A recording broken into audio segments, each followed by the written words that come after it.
मेरठ उत्तर प्रदेश का एक शांत शहर जो आमतौर पर अपनी सादगी और इतिहास के लिए जाना जाता है। मार्च 2025 में एक ऐसी घटना से दहल उठा जिसने हर किसी को झकझोर कर रख दिया है। ये कहानी है सौरभ राजपूत की, एक मर्चेंट नेवी ऑफिसर जो लंदन से अपनी पत्नी और बेटे के पास लौटा था, लेकिन उसे क्या पता कि उसका घर ही उसकी कब्र बनने वाला था।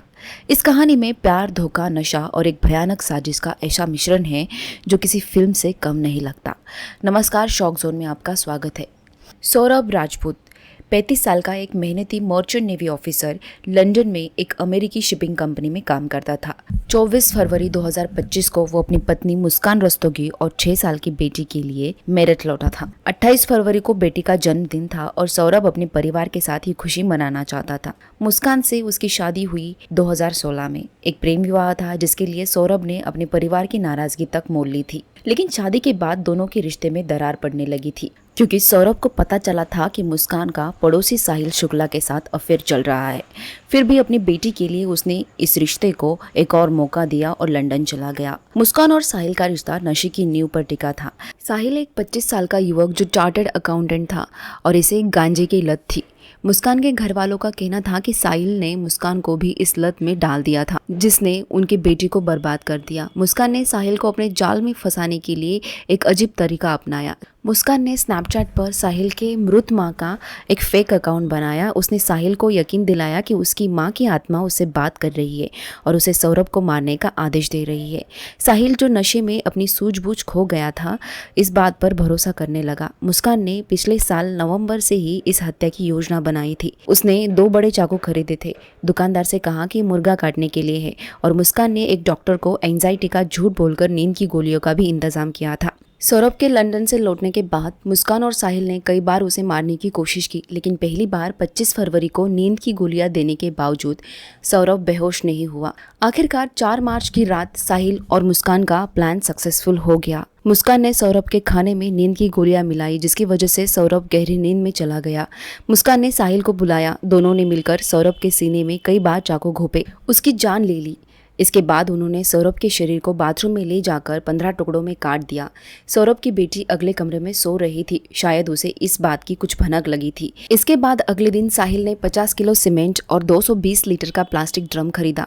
दोनों ने सौरभ के टुकड़े उस ड्रम में डाले और सीमेंट से भरकर सील कर दिया। मुस्कान ने सौरभ का फोन अपने पास रख लिया और उससे परिवार वालों को मैसेज भेजे जैसे कि सौरभ जिंदा हो। फिर किसी को इस बात का शक न हो कि सौरभ अब मर गया है, इसीलिए उसे जिंदा रखने के लिए सौरभ का फोन लेकर साहिल और मुस्कान दोनों मनाली चले गए और वहां से साहिल के फोन से सोशल मीडिया पर कुछ तस्वीरें डाली। लेकिन सौरभ की बहन जो उसे लगातार कॉल करके बात करना चाहती थी, वो फोन न उठाने पर परेशान हो गई। उसकी बहन को कुछ गड़बड़ लगी क्योंकि जब भी वो कॉल कर रही थी तब मुस्कान उसका फोन उठाकर वो सो रहा है या फिर व्यस्त है ऐसा कहकर जवाब देती थी। सौरभ का फोन ऑन था, मैसेज आ रहे थे, लेकिन उसकी आवाज़ सुनाई नहीं दे रही थी। आखिरकार 7 मार्च को उसका छोटा भाई राहुल ब्रह्मपुरी के किराए के मकान पर पहुंचा। घर बंद था और पड़ोसियों से पूछने पर पता चला कि मुस्कान और साहिल अभी घर वापस लौटे हैं। राहुल को कुछ ठीक नहीं लग रहा था। राहुल ने पुलिस में शिकायत दर्ज की। जब सौरभ की माँ अपनी नातिन से यानी सौरभ की 6 साल की बेटी से मिलने आई तो उसके बेटे ने कहा कि पापा उस ड्रम में है। ये सुनकर सब शॉक हो गए और ये बात सौरभ की मां रीनू देवी ने पुलिस को बताई। 18 मार्च को जब पुलिस घर पहुंची तो वहां से बदबू आ रही थी। ड्रम को देखकर पुलिस को यकीन हुआ, लेकिन जब साहिल और मुस्कान से पूछताछ हुई तो दोनों ने भी अपनी गुनाहों की कबूली की। पुलिस ने ड्रम को ई-रिक्शा में लादकर पोस्टमार्टम हाउस लेके गए। वहां हथौड़ा और ड्रिल मशीन से ड्रम को तोड़ा और वो दृश्य एकदम भयानक था।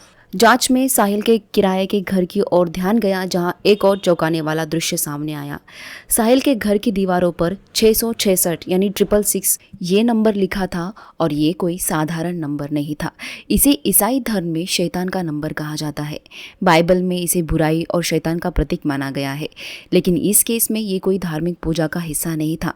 जो गांजे की नशे में डूबा था और मुस्कान जो अपनी साजिश में फंसा रही थी, शायद इस नंबर को अपने अंधेरे और विद्रोही रवैयों की निशानी के तौर पर देखते थे।